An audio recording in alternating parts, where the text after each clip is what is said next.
MLC a ko senga nini exactement. Buzoba wana te ona buzoba. Po MLC a senga ilo côté. MLC a senga ka ilo côté. MLC zali MLC sans cause na gouvernement pendant autant d'années. Bo yebi yango malamu. Intérieur. Pe ba oyo bazaki ko mutema duku ko ba comme ministre MLC radia bango. Il faut boyer bakayango. Nakamo kaba congolais. Vous êtes de la presse. Vous kamataka historique à chaque parti politique, vous présentez une opinion quand les gens racontent des bêtises. Nous, on n'a pas besoin d'être dans le gouvernement pour exister. Ça, il faut le retenir une bonne fois pour toutes. Tous comme un parti politique, il faut me comme un ministre pour partir en Ouezala. Ce qu'est le ministre, c'est un parti en ici. Biso ministre de la Bongote. Mon longo, ils ont un parti politique na biso. Ce qui n'a no mokonzi na biso alobi ité. Na no to sali discussion na bureau politique ité. Na comité exécutif ité. Toko fungola ka pembanga koloba buzoba te. Tina wana mama na koyebisa yo te. Po na yebi yango te, na yoki pe yango te. Na kati na lingomba o MLC biso to lingi boye, to zongi si boye te. To lobi solo wana na MLC te. Pe mokonzi na biso aloba azoloba pe yango kuna te. Oyo nyonso ezoloba mawana kaka ba dongolo miso ba oyo bazana poste yango wana bango nde bazoloba bongo. Nous sommes MLC na période nyonso égal à nous-mêmes présent na ba enjeu politique nyonso ya RDC. Ça il faut le retenir. Mama kotunga question na te. Oh bozo sengani tozo sengelo côté. Toko senga ka pe lo côté. Seulement na ba négociation beaucoup mona ke capacité ya likamboyo. Likambo bwe na lingi il faut mboke bonga pona yango. Bon, na zapi na capacité à ko bongisa yango. Ça ne veut pas dire que na ko senga moteloko. Ça, il faut bolongola ba terme wana. Ce sont des termes qui choquent. Quand on entend na ba réseaux sociaux, ça choque. Hein, vous minimisez manque du respect na baninga. Ce n'est pas correct. Moi, ça me révolte. La français pesaka négociation, on peut négocier peut-être, on peut négocier défense intérieure. Non, maman Diane, je suis l'une des bouches les plus autorisées à Koïbsayo que MLC a sali boyazongi sigo. Mais na kolobana que biso na MLC, tozo kangonde na bino kuna na cité, na bino ba panzisango. Donc ça ba rago ba. C'est des ragots. C'est la bêtise, c'est la honte d'un État. C'est la honte de plusieurs prétendus communicateurs. Tozo senga ilo côté. Mais les discussions, ndengeze ko salema. Nangonge ko koma ke totala, te likambo ebwe, tozali na bato bazé capable ko sala yango. Nous allons le dire. Et ça, moi je ne comprends pas le Congolais. Et d'où vient tout ce désordre? Allez-y, honorable. Mesdames et messieurs, fidèles internautes de Diane W La Suprême Télévision, bonjour et bienvenue encore une fois de plus dans votre chaîne par excellence Diane W La Suprême Télévision. Si vous êtes nouveau, mesdames et messieurs, avant toutefois de commencer cette émission, je vous demanderai de vous abonner massivement à Diane W La Suprême Télévision et n'oubliez surtout pas de cliquer à la cloche de notification pour ne jamais manquer de nos vidéos. Alors, c'est l'actualité, vous le savez, l'union sacrée de la nation, la vision du chef de l'État qui repose l'espoir des Congolais. Raison pour laquelle nous allons recevoir pour vous l'honorable Mbonzi Wambondi du MLC. Avec lui, nous allons parler du départ ou non de Jean-Pierre Bemba dans l'Union sacrée. Honorable Mbonzi Wambondi, bonjour et bonne année. Bonne année, maman Diane. Bonjour. Mbote na ba internaute nyonso. Mbote na ba eba so balandaka politique ya Congo. Boyamba mbote ewuti epana yeme. Somi Ekolo Kumu ya Congo, mon amboka Jean-Pierre Bemba Gombo, prophète politique, maître d'école, Niragongo, Uta Kisasa. Maman Trozoyo tant mingité parce que toyebi mikolo zana makambo ebelo ko sala makambo etali pe union sacrée bozana manœuvre bokende mamombo kende liboso lobi to commémora qui 20 ans ou avant-hier ezala qui 20 ans depuis disparition et à Laurent Désiré Kabila pe lobby ezala qui to commémora qui pe soso ba héros nabiso héros national Patrice Emery Lumumba. Deux personnes wana to deux personnalités wana bazali ko inspirer au nini na période haute ozali ko traverser onga nazali ko benga période de turbulence na mboka na biso Congo batomi balé wana bazali ko inspirer nini. Merci mingi mama ya liboso RDC ezali mboka ya ba martyr Congolais nyonso comme un martyr seulement face à deux personnalités ezali ko inspirer ngai le patriotisme. Celui qui aime sa patrie, mutu oyo azali prêt et à quoi accepter tout ce qu'il y a à Mabé pourvu que mboka naye, identité naye, souveraineté naye, valeur naye, pe nkita ya mboka naye, éthique la ya mboka naye. C'est cette inspiration-là. Kabila qui n'est jamais trahir le Congo. Ben, pas tellement ce discours-là. C'est-à-dire, il faut plutôt dire que ne jamais trahir sa conscience, ne jamais trahir la citoyenneté, ne jamais trahir la nature. Pour Mokili et Bimisa yo na Congo, yo sengakate. Okamwe obotami. Okamwe okomi Diane Waimbo. Mais alors qu'on trahir nature, voilà tout.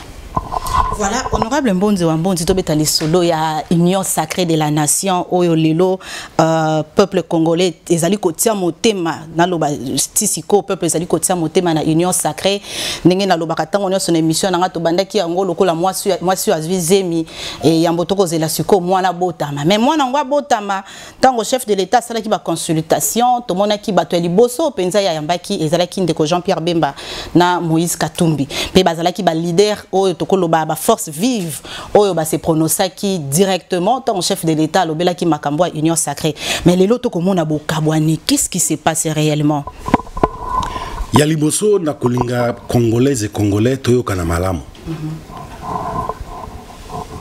problème congolais na moya lelo ezali mibale ya liboso système ya Kabila na mboka oyo esila lolenge ya bokambi mboka oyo Kabila afdela yakina yango e komisi biso ba congolais ba umbu na mboka na biso e komisi biso ba bolole ezangisi biso nkita na biso yango nde congolais nyonso azoluka ezala ba congolais oyo basali makambo ya mabena Kabila elongo ezala ba congolais oyo bamoni pasi na lolenge ya gestion ya kaya FDL na Kabila biso baso susi na biso ezalaka moko mboka na biso ezonga na maboko na biso mais ko uta na lola te biso moko nde tokobunda to récupérer mboka na biso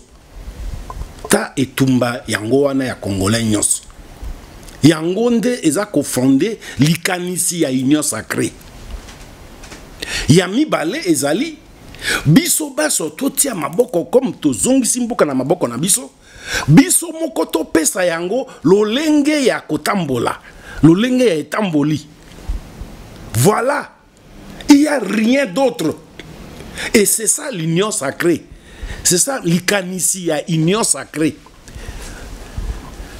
kosangana po na kozongisa mboka na maboko na biso kozongisa bosomi na biso na maboko na biso pe kosangana po totonga ekolo na ndenge esengisami na ndenge biso moko tolingi lokola mikili misusu ezalaka et ça c'est un de deux likanisi ya union sacrée certes Félix Antoine Tshilombo de Tshisekedi a lobby yango vu position actuelle na ye mais likanisi ya kosala yango pona okokisa yango ezali likanisi ya congolais nyonso biso baoyo to belela kiawa to tomboka to lobby soki Tshisekedi azana motema ya congolais solo esengeli na ye akata accord na ye na FCC ye na Kabila likambwana esila. Tout le monde a exigé ça. Ezali te que et outil spécialement na ye non. Ezali un besoin. Ezali posa ya congolais nyonso. C'est là où hein tobandi kozonga na molimo ya paternalisme, c'est-à-dire tata moko azalaka kuna ozalo likolo apesaka biso man ndenge basalaki ti bakomisaki nani Joseph Kabila. L'autorité morale a dit, l'autorité morale est bonne. Na union sacrée autorité morale azate. Oh. Azate autorité morale azate na union sacrée. Autorité morale azate ne bibino bozala ki koloba même mutu alinga mettre en exergue et chef de l'état mutena likanisi na ye. Maman, mais j'ai introduit ici. Allez-y. Na lobi autorité morale azate na union sacrée. Oh. Union sacrée ezali une philosophie. Oyo Congolais nyonso apporté yango. Amonité Kabila bomi mboka, abomi ba Congolais, abomi économie en mboka, abomi social à Congolais, abomi culture à ba Congolais. Pe Congolais nyonso asenga na Félix Tshisekedi. Atika kotambola ye na Kabila pono kamba mboka na biso. Heureusement atose yango. Vous comprenez? Atose yango. Molimo kati na ye ezali molimo ezali ya ba Congolais. Patriotisme. Patriotisme ezanaye. C'est ce que j'ai voulu dire. Omoni? Bon, lokola ye position na chef de l'état, te bon. Soki au kati solo bolingona na Kabila loba yango. Pe lobi yango. Lokola ezali kanisi Congolais nyoso zaki nango to lobi yo. Tondimi. Voilà tout. C'est la première des choses, biso stotiango na mitu na biso. Eza tete, motomoko avanda kuna bino boyebite bolingaka yango tete. Biso baso ezalaki posa na biso, makanisi na biso, kasi nzelani pelo lenge nini ya kosala yango, esengelaki oyo azaye na ngbende aloba yango. Voilà pourquoi monaki Jean-Pierre Bemba, Moïse Katumbi, basusu balandi. Po to solo là, to beta ma solo yango, to bunda pona yango, avant que ya se prononcer. Il faut to yo kanawana et c'est précis, c'est clair. Ce que kota la même tweet, oyo, MLC Salaka, Jean-Pierre Bemba Salaka, to sepeli mingi parce que le terme français, c'est pas to kaboli makanisi. Au moni, ma préoccupation, ils ont se rencontrer. Nous partageons les mêmes préoccupations. Préoccupation, tout le monde parle de réformes. Il y a des institutions, droits de l'homme, démocratie, défense à sécurité à territoire. Biso baso, to partager yango, pour to lobaka to bundaka pona yango. C'est ça, pour atterrir kolobake, ba Congolais moins avertis. Ba misusu basa politique, ba komi comme mayango lokola FCC. En tout cas limbola ba bazali kolanda biso malamu pe bisika wana nde tozali koluka kokoma ba komi comme mayango lokola FCC, l'autorité morale a dit te. Oh. Ezali nde sikoyo ngonga tozali kosolola kosala ba discussion o to bengi négociation. Olobaki ya malamu olobi eza lokola mwasi azana zemi. Voilà, ti mukola kobota. Okenda kilo, kolia boyete, komela boyete, kolala mingi te, kolala na gauche te, na droite te, boye na boye. Tout ça, nyonso wana na ndinga ya politique balobaka ba tractation. C'est ce qui se passe. Les tractations ba koloba Bemba na Moïse Katumbi ne boza ko memango makasi. Comment est-ce que bino bo commission ngo lokola partage agato boko senga ba ministère régalien? Maman Diane ezali maman Diane ezali mawasoni pe passe. Il y a un triumvirat, c'est-à-dire batomi sato bangonde ba kutanaki liboso pe banjima ki likambo ba solo la. Bongo boko solo la kwa ba yinga. Moyinga izana niza moto atanga te. Hein? Ndenge na balobaka ke la tradition orale. Oh beboy. Les paroles s'en vont, mais les écrits restent. Bano bakoya lobi, bakoye bake, ezana bato basolo la ka pona ko tambusa ekolo na biso bakoye bandenge nini soki mikanda mizalite. C'est ce qu'on appelle le cahier de charges. Ezate ke bokei et pa na sangwa benisa bino te. Bakutani bango basatu bazé ko solo la.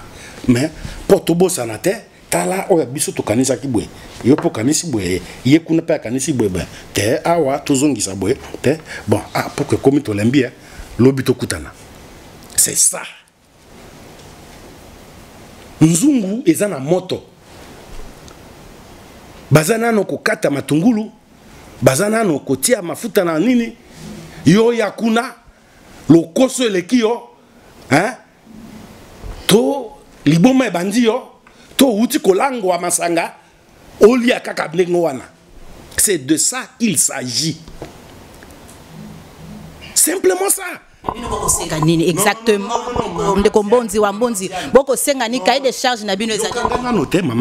C'est ça. Moi malheureusement molimo ya bano balango masanga azoya kolinga kolia biloko belina nte elati pe bino ba panzango. Non. Tozali nano en pleine tractation. Tozali nano kati na masolo. Tozali nano na ba discussion. Omoni pe au comment on a une discussion et qu'on a fondé sur la réforme numéro 1. Ba makamboloko la Kabila sala kiao. Tolongo na 2 tours pour l'élection présidentielle à Zongisa on a 1 tour. Ba makambo wana nyonso makamboloko la CNI. Audit ya CNI fait ça la gestion les kaki. Nini bureau ya CNI. Et ça qui n'est bureau à majorité. Toutes ces questions, tout silisa yango nano. Tout solo la yango ki awa to kotiawa, to kutani, to lobi ezali union sacrée, c'est-à-dire union moko yo biso baso, to zana makanisi lulenge moko, bon, to vandisa mboko biso to lingi kotonga. To bazana no triomvira ba e basatu, bazana no ko solo la. Ozo kangai mama. Eza lokola tozana likambo bino misato basaji misato vandi kuna boso na kati ya ndako biso libande pa oh mais bazo mela pona nini il fallait ngapena za na kati tala isika mobulu isika ezokota ah il fallait ngapena za na kati kuna boso na kuna bango banani tala congolais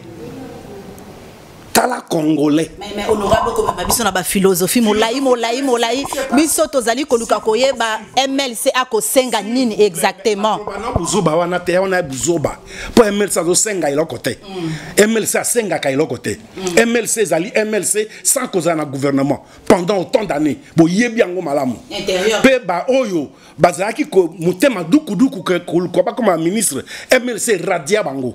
Il faut boyer bakayango. Nakamo kaba congolais. Vous êtes de la presse. Vous kamataka historique à chaque parti politique. Vous présentez une opinion. Quand les gens racontent des bêtises. Nous on n'a pas besoin d'être dans le gouvernement pour exister. Ça il faut le retenir une bonne fois pour toutes. Tous ceux comme parti politique il faut mokozina banga comme ministre pour partir en Wezala. Ce que l'on ministre moi que ça on a parti en ici li. Biso ministre de bongote. Nous sommes MLC na période de nyoso égale à nous-mêmes, présent na ba enjeu politique nyoso ya RDC. Ça il faut le retenir. Mama ko tunga question na te. Oh bozo sengani, tozo sengelo côté. Toko senga ka pe lo côté. Seulement na ba négociation boko mona ke capacité ya likambo yo. Likambo boye na lingi il faut mboke bonga pona yango. Bon, na zapi na capacité ya ko bongisa yango. Ça ne veut pas dire qu'il n'y a qu'au senga moteloko. Ça, il faut bolongola ba terme wana. Ce sont des termes qui choquent.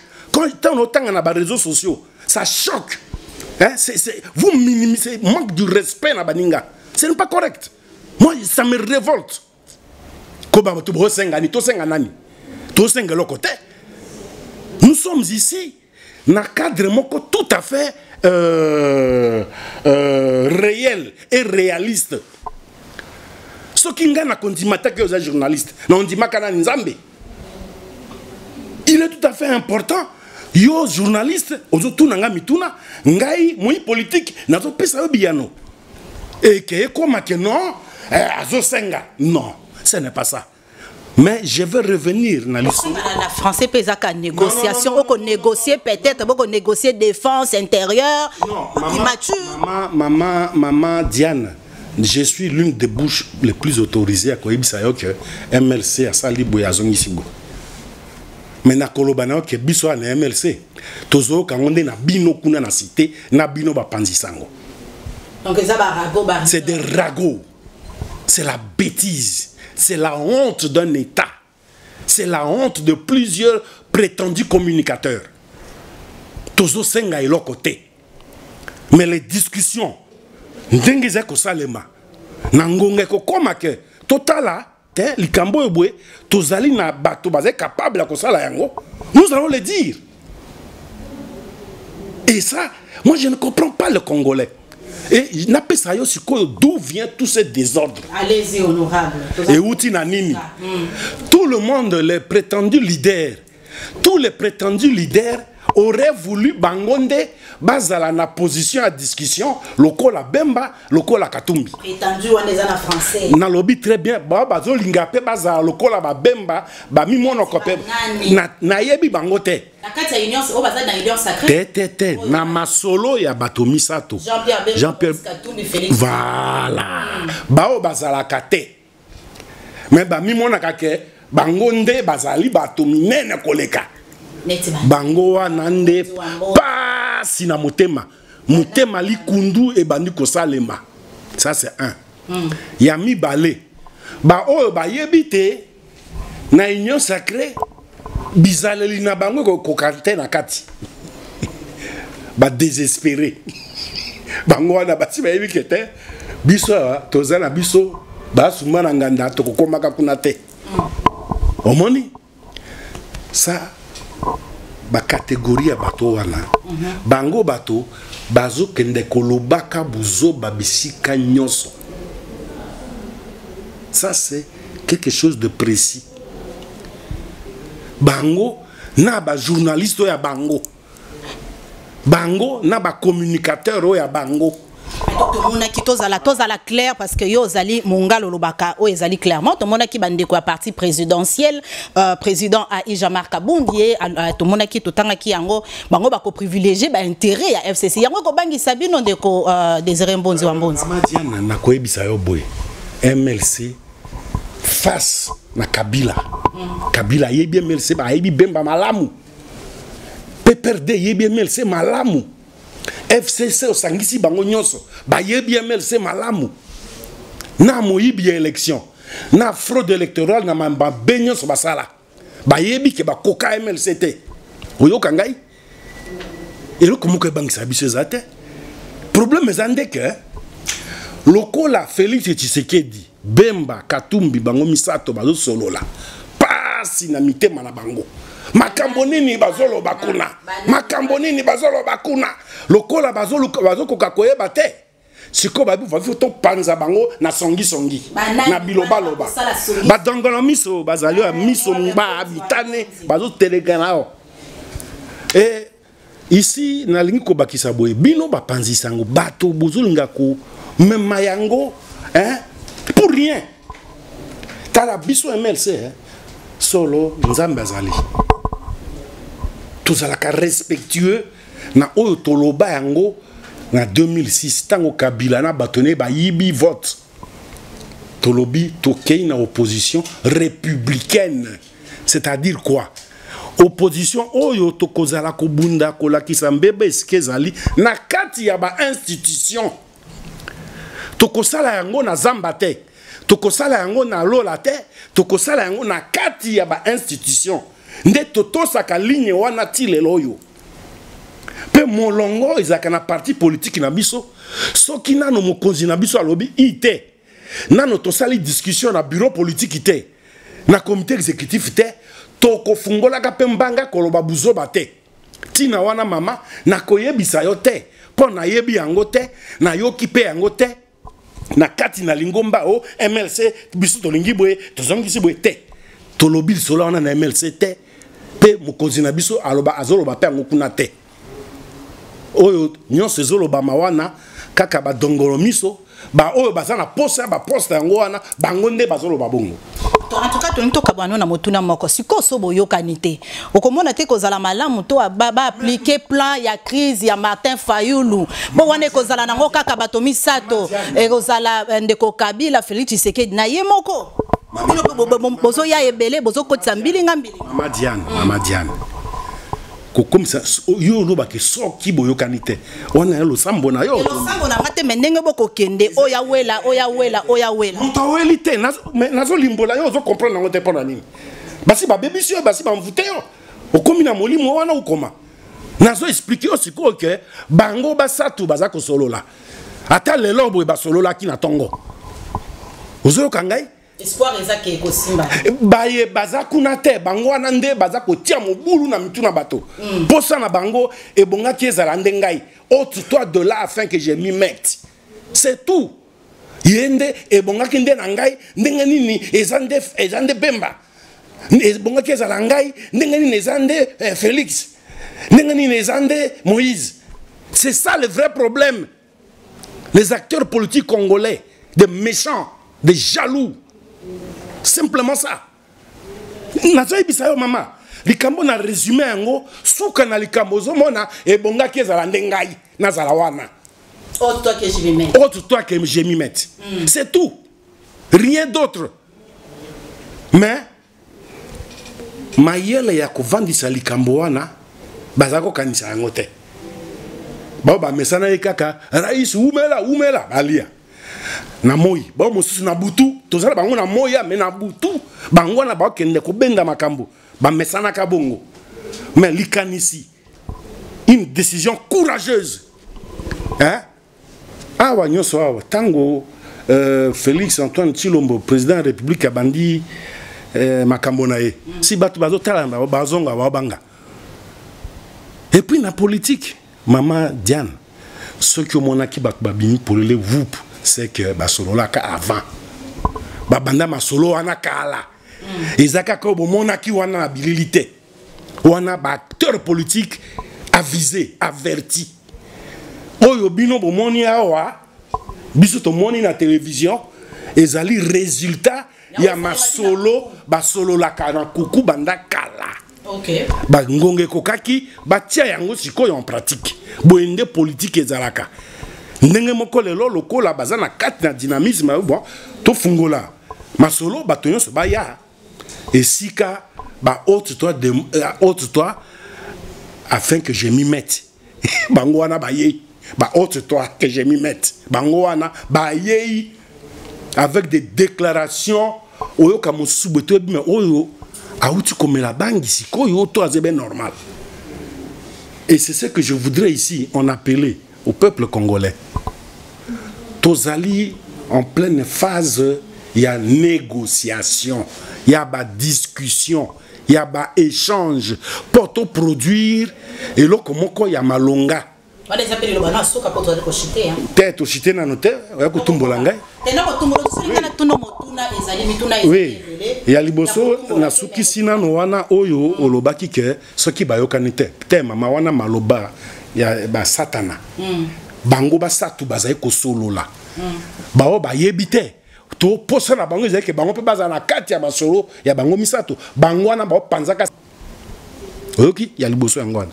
Ya mibale. Mais na yebite pourquoi okolinga kotanga kombo ya moto azalite na likambo. Te aza congolais mwana mboka. Te cause la congolais ne veut pas dire hein? Souci à changement. Oui, na modèle oyaye.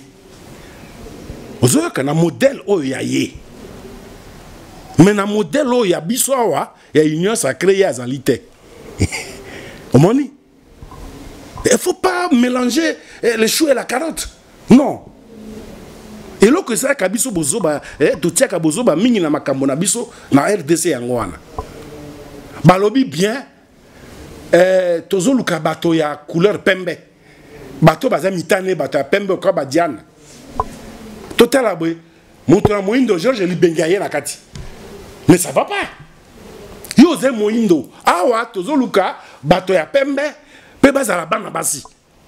Mais yo mobali et puis moindo tout oye kosa nini wana. C'est ce qui se passe chez nous ici. Balobi bato bazana molimo ya union sacrée bakutana. Bangona bazako ya. Mais yo zana molimo ya union sacrée te otanga komo na ya pona ni.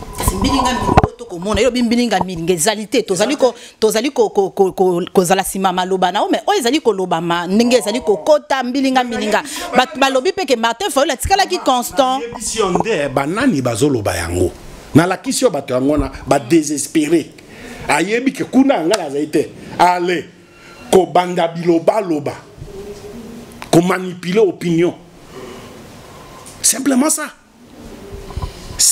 maman.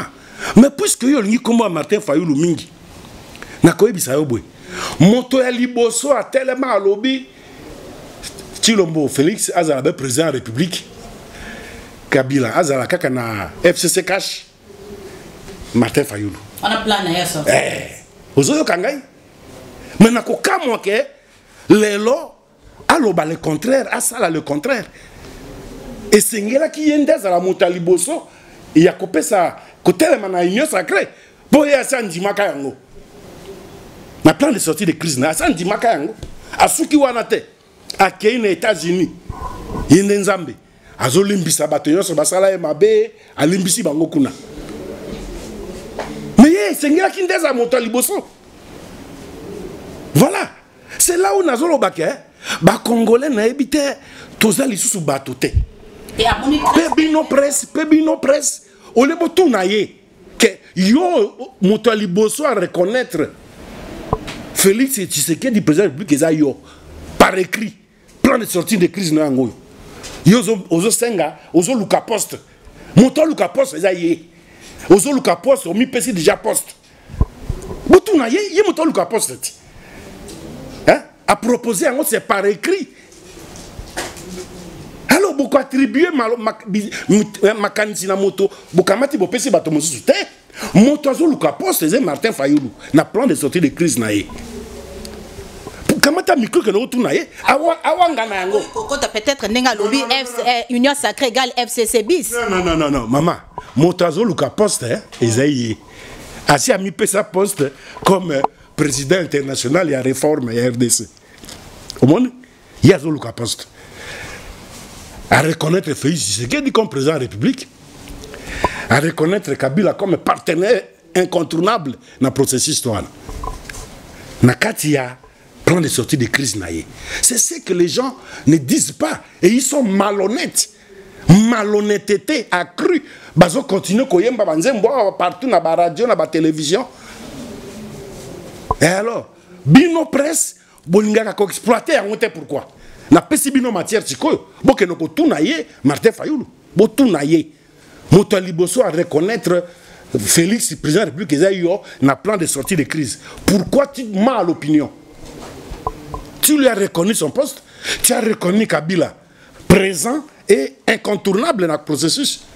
Allez yo sikoyo boye ozolo o luka poste a luka poste naye a mi pesi poste naye yango lobaka dialogue à 3 au mani. C'est celui qui cherche son poste, il n'a pas caché.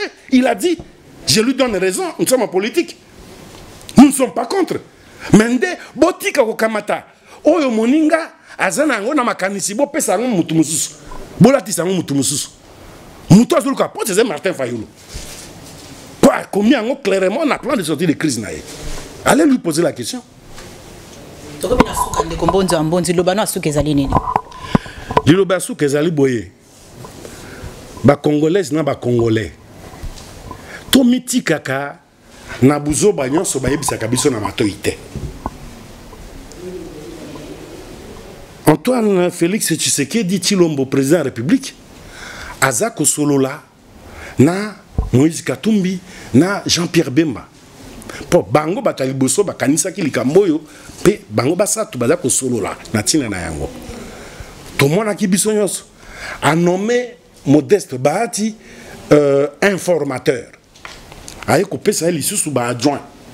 Pour ba luka ko identifier majorité parlementaire ici kezali. Au lieu de zila. Et sengia ina biso to zila to ba ko kendena yango ti wapi. Ba dongolo miso. Bato oyo bazana posa et sengia ki zalande bango. Ba komi koyebisa bino buzoba pe buzoyo kape bango. Et c'est ma mingi. Ce qui ba yebisi bino bolo bana bango. bato batelema ki pona lisolo oyo ya union sacrée bango wana baza ko solola tozila basilisa soki moko a BBC a poussi liloba akobongisa bako solola ti bako yoka na bango baso résultat bako pesa biso ndenge président de la République alobaka naye consultation nakoyoka pe nakoya ko pesa bino résultat. C'est la même chose. Ba tractation et bandi, tout ça comme ça là. Bango misato bakuta na kapaba solo là. A nommé informateur.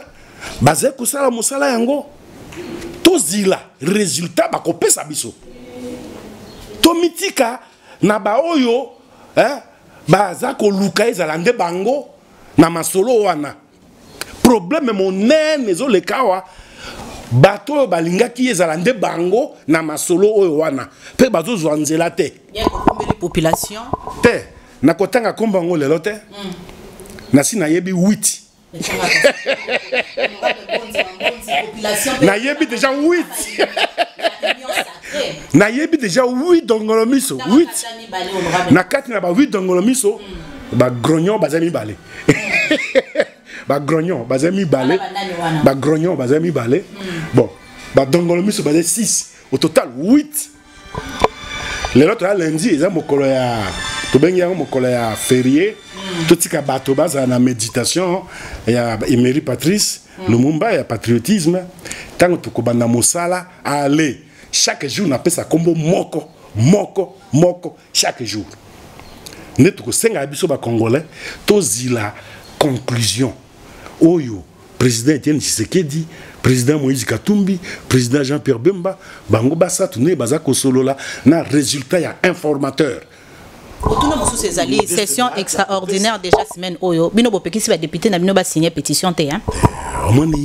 Omoni lisusu. Bololé a monene yango wana. Auteur ya pétition, ya Chéribin OK. Il y a destitution à premier. Il y a destitution à premier ministre. Ils en ont. Tout ensemble. Et alors, bon, bah, pexinan. T'es siko, non, t'es maman. Non. Pour la radio na bino na ba presse na bino zoloba ensemble na MLC ba pexi ba député na bango. Non, maman. Mais par contre, initiateur pe porteur motazo même maka ko tambola yango, ils ont monté MLC. O to tambola yango na maboko. Daniel Mbao. Hein? Asimbi pétition ma boka autant moyen qu'on fait signer bateau. Il est du MLC. Mais d'où vient tout ça? Et on a lobby ba désespéré. Ba si ba yebi que ba kozwa esikate. Mili mona bango ezali ya molili ba ko kota na esika ya union et sans touté. O ezali pona ko tonga ekolo. Ba si ba yebi bango esika na bango ezali Monisco. Bango bakenda koluka dialogue na Monisco. Tala ba congolais. Bakenda luka dialogue na Monisco. Omoni molimo wana eza ya union sacrée. Union sacrée molimo ya bana mboka ba solo la kati na bango. Ozo kanga chikoyo. Union sacrée nde bana mboka ba solo la kati na bango mabena malamu ya biso moko awo. Toyebi ndenge tokosala ndenge tokobongisa. Mais oyo ya mbilinga yango nezo kenda na Monisco. Comment toutes les chaînes, toutes les radios, toutes les plumes autour de la personne de Bemba. Et c'est correct. Et négativement. C'est une campagne médiatique. Et ça, je proteste. Sincèrement, madame, je proteste. Ce n'est pas correct. Et ceux qui sont dans la bavure, Bino Bozali partisans, allez, Bozo Bomba Bango. Ici, il y a un fait. Fayoulou s'en va à la Monisco avec le FCC. Bazo Kenako Luka dialogue kuna. Vous ne dites rien. Vous ne critiquez pas ça. Bemba se lève aux côtés de son frère, son compatriote Félix Antoine Tshisekedi, aux côtés de son compatriote Moïse Katumbi, pour mettre un terme avec la gestion calamiteuse de Kabila, avec cette vassalisation, cette servitude à Tiba Congolais. Non? Vous vous mettez à insulter quelqu'un, à dénigrer quelqu'un. Mais ça ne va pas. Merci beaucoup, honorable Mbonzi Wambonzi. En tout cas, je crois que message ya honorable Mbonzi Wambonzi, cadre ya MLC et Yokani, ma union c'est ali kolobama de Mbonzi Wambonzi ali ezaba rago, ezaba rumeur. Jean-Pierre Bemba, Moïse Katumbi, mingi ya dobeli Jean-Pierre Bemba, bazana kati ya ba négociation, la sorte que yakobimisa mboka na biso na oyo nyonso eleki na ba gestion nyonso oyo bengi calamiteuse, oyo nyonso tout ko bana mboka ba ki na ko décrier mikolo oyo wuti ko leka parce que espoir na bango ezali ko reposer na union sacrée de la nation. Je crois que message eleki, message na ye eyokani bino ba oyo bozali na vie contraire parce que tozali koloba 2021 ezala année à ba valeur totika ba anti valeur commenter na lolenge ya kopesa pe makanisi nao et non ya ko critiquer na ndenge ya mabe critique ezala positive ou négative mais ça là on a ndenge moko ya malamu ko sala biso kitoko makasi. Merci à Jordan Cho qui était derrière la caméra. Merci à vous mesdames et messieurs, abonnez-vous massivement à notre chaîne Diane W la Suprême Télévision et bon début de semaine à vous.